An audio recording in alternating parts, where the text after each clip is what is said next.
Senior NTR అంటే తెలుగు జాతి ప్రజలకి తెలుగు వాళ్ళు ఎక్కడున్నా సరే ఆయనకు ఒక గౌరవం ఉంటుంది. ఆయన వర్ధంతి కావచ్చు, ఆయన జయంతి కావచ్చు, పలు కార్యక్రమాలు చేసుకుంటారు. ఆయన చెప్పాలంటే ఇంట్లో ఒక దేవుడిగా పూజిస్తారు. చాలా మంది ఇంట్లో ఆయన ఫోటో పెట్టుకొని దండేసుకొని కొబ్బరికాయ కొట్టి ఆయన ఈక్వల్ టు గాడ్ లాగా ఆయనకి కృష్ణుడు అంటే ఆయననే, రాముడు అంటే ఆయననే ఒక రకంగా దేవుడిలా పూజిస్తారు.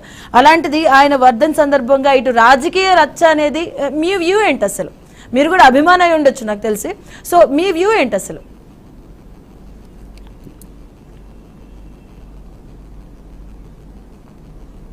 ప్యానెల్లో ఉన్న పెద్దలందరూ కూడా నమస్కారం. ఇవాళ ఎన్టీఆర్ గారిని ఇవాళ రెండు తెలుగు రాష్ట్ర ప్రజలతో పాటు భారతదేశం అందరూ కూడా ఎంతో గౌరవిస్తారు. ఆయన్నేమో ఈ రోజు కూడా గుండెల్లో పెట్టుకు గుడి కట్టుకుని ఉన్నటువంటి ఎన్టీఆర్ గారి గురించి నాని గారు ఏంటంటే కుటుంబంలో గొడవలు పెట్టాలన్న ఒక ఆలోచనతో హలో చెప్పండి, వినిపిస్తుందండి? హలో హలో చెప్పండి చెప్పండి. హలో నాగరాజు గారు మాట్లాడండి. హలో హలో నాగరాజు గారు, మరి ఇవాళ నాని గారు అంటే బూతుల మంత్రి గారు ఎవరైతే ఉన్నారో ఆయన ఇవాళ కుటుంబంలో గొడవలు తేవాలన్న ఒక ఆలోచనతో వాళ్ళకు చిచ్చులు పెట్టి ఇవాళ ఈ పార్టీని కూడా విడదీయాలి అన్న ఒక ఆలోచనతో చేస్తున్నటువంటి చర్యలు తప్పితే ఇందులోని ఏ విధమైనటువంటి ఇది లేదని చెప్పి తెలియజేసుకుంటున్నాను. మరి అలాగే ఏంటంటే ఎప్పుడు కూడాను ఏ ఎండగా గొడుగు పెట్టే మనస్తత్వం ఇంతవరకు కూడాను మరి చంద్రబాబు నాయుడు గారిని మన లోకేష్ గారిని నానా తిట్లు తిట్టిన వ్యక్తి ఇవాళ మరి మీ అందరికీ తెలుసు. రేవంత్ రెడ్డి గారు అంటే మరి చంద్రబాబు నాయుడు గారు అంటే రేవంత్ రెడ్డి గారికి ఎంతో ఇష్టలు ఇద్దరును. అటువంటి వ్యక్తి దగ్గరికి మరి అపాయింట్మెంట్ కోసం ఎలా వెళ్ళారండి ఈయన ఈ బూతుల మంత్రి గారు? అది అర్థం చేసుకోవాలి కదా. ఇప్పుడు ఆయన ఏంటంటే ఎక్కడైనా లబ్ధి జరుగుతుందంటే అక్కడ ఈయన ఉంటాడు. ఆ విధంగా ఇందులో ఏమాత్రం కూడా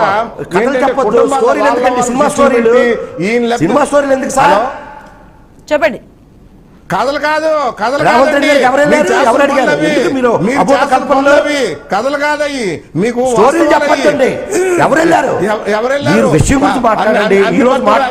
టీవీలో అన్ని టీవీల్లో మీరు విషయం మాట్లాడండి.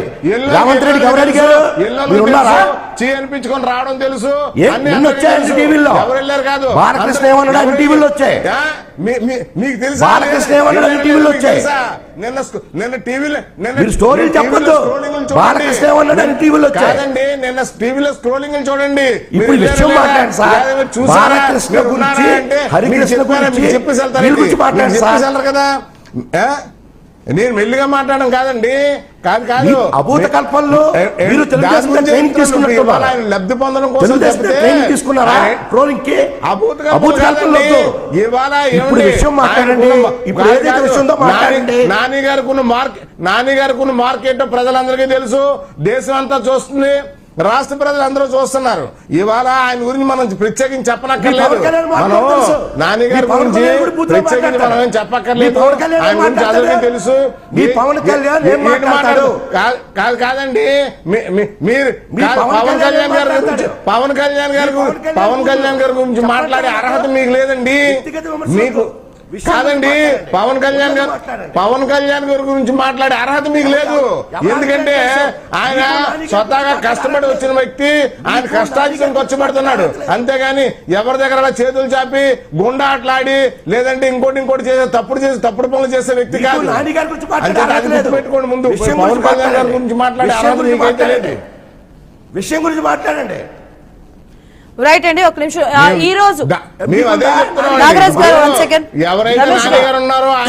ఈ అంశాన్ని మనం కంటిన్యూ చేద్దాం. బట్ నాగరాజ్ గారు ఇంకొక నాగార్జున రెడ్డి గారు, రమేష్ గారు ఒక నిమిషం. రమేష్ రెడ్డి గారు, నాగార్జున రెడ్డి గారు వ్యక్తిగతంగా మాట్లాడితే అది కాదు మేడం గారు. వ్యక్తిగతంగా మాట్లాడితే మేము చెప్పగలం. పంచులు ఓడదీస్తాం, నా కొడక చెప్పించు కొడతాం, ఎవరెవరు ఏంటంటే వీడియోలు ఉన్నాయి. రైట్ అండి, ఒక నిమిషం రమేష్ గారు, ఒక నిమిషం. విషయం గురించి మాట్లాడండి. ఆ మాటలు ఎందుకు వచ్చాయండి? కాదు కాదు మీరు మీరు ఎందుకు కాదు, వచ్చాయి? కాదు, ఆయన మాటలు ఎందుకు ఎటువంటి వచ్చాయి? బూతులు మాట్లాడారండి. బూతులు కాబట్టి ఆడవాళ్ళు వచ్చాయి. కాదు, సభ్య సమాజం మీ- సిగ్గుపడే మీ- విధంగా మీ మాట్లాడారు బూతులు ఆయన. అధ్యక్షులు ఆ కాబట్టి విషయం వచ్చాయి. మర్చిపోతున్నారండి. కాదు మీ కాదు కాదు అధ్యక్షులు బూతులు కాదు, అధ్యక్షులు నా కాబట్టి కొడుకులా వచ్చాయి. అంటేనే తప్పంటే వ్యక్తిగతం వద్దండి. అది కాదండి. అయ్యా, ఆయన వ్యక్తిగతం వద్దు. విషయం గురించి మాట్లాడండి. గుర్తింపే ఆయన నాగరాజ్ గారు, గుర్తింపే రమేష్ గారు, ముఖ్యమంత్రి. ఒక నిమిషం. ఆయన గుర్తింపే మీరు ఏంటంటే ముఖ్యమంత్రి. చుట్టూ తిరిగి ఈ విషయం డిస్కషన్ గురించే మాట్లాడు. తీసుకెళ్తున్నారు. ఇప్పుడు డిస్కషన్ తెలుగుదేశం మీద, తెలుగుదేశం గురించి మాట్లాడండి. రైట్, ఒక్క నిమిషం అండి రమేష్ గారు, ఒక్క నిమిషం. పవన్ కళ్యాణ్ గారు రమేష్ గారు, ఒక్క నిమిషం. తీసుకొచ్చారండి. ఏదైతే పవన్ కళ్యాణ్ నిన్న గారి గురించి బాలకృష్ణ మీరు గారు- తీసుకొచ్చారు, నేను తీసుకురాలేదు. ఓకే. మీరు తీసుకొచ్చారండి పవన్ కళ్యాణ్ గారిని. ఆ పవన్ కళ్యాణ్ గారిని రైట్, నాగరాజ్ గారు, వన్ సెకండ్. నాగరాజ్ గారు, ఈ రోజు ఏపీలో జరగబోతున్నటువంటి 210 అడుగుల అంబేద్కర్ విగ్రహాన్ని గురించి ఒకసారి మాట్లాడదాం. రమేష్ గారు, ఒక్క నిమిషం. మీరు రమేష్ గారు, అన్నారు, మీరు బూతుల